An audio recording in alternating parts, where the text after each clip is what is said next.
Welcome to the Barrow Green in Wicklow town.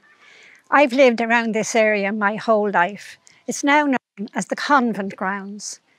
The sisters came here in 1870 by invitation of the local parish priest. Attendance for girls at school at that time didn't really happen, and they didn't see the need for them to do that. They were taught at home by their parents. The mothers taught them how to mind the house, and some of them learned dressmaking, usually taught by the mother. Every girl then wanted the chance to go to school. But before their time, the Barrow Green was used for various things. It was used as a market and a trading place for many, many years. The convent walls and the school on your right were built in the 1950s, and the road was used to go through where the convent gates sit today and up the hill. On your left, where there is a car park, there stood a county infirmary or hospital. The building is no longer there, but the history still goes with the local people as a place where many people were taken care of during the famine of 1845 to 1849. The Barrow Green was a place where people dumped their animal waste, as many houses had animals of one kind or another at that time. During the 1798 rebellion, many rebels were executed, and their bodies were buried within the walls of the Wicklow jail. But there were so many executions at that time, they began to inter the rebel bodies into the Barrow Green.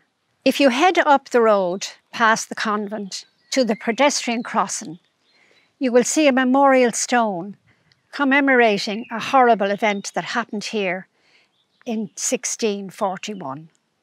At that time, the O'Byrne clan attacked the Black Castle in Wicklow. The castle's garrison appealed to their nearest allies in Newcastle, 10 miles away, and asked them to send reinforcements. But that would take some time to gather troops and to travel this far. Coincidentally, the Lord Deputy at the time, Sir Charles Coate, was in Newcastle. He had a reputation of being a very cruel man. So when the local people heard that he was coming with an army, they were expecting a bloody challenge. Afraid of being caught in the crossfire, the local people went to the church to hide. 300 people, mostly women and children. The church sat near where you see the commemorative stone today. And during that time, people respected the sanctuary given by God for consecrated grounds. Before Sir Coate and his army arrived, the O'Byrne family scarpered back up into the Wicklow hills, as they often fought using guerrilla tactics. So when Coate arrived, all he found was the locals hiding in the church. He decided that they must be guilty of something.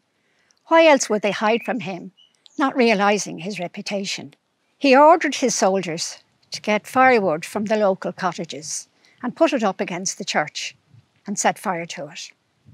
He wasn't going to break the sanctuary of entering the little church, so he decided to force them out.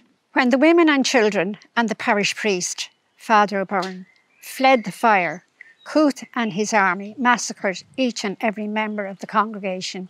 At this time, the town had a population of 1,000 people, so 1/3 of the people were killed on that day in 1641. Blood ran down the hill like a river onto where the main street is today. If you visit St. Patrick's Catholic Church today, you will find Father O'Byrne or O'Brien, his name on the list of parish priests as you enter into the church. Beside his name, you will find the Irish word Dún Marú, which means murdered. If you follow up the road past the convent, you will be in the hilled area called Ballyguile, which translates with Ballynagal, town of crying or weeping, and its name is derived from the horrendous happenings of 1641.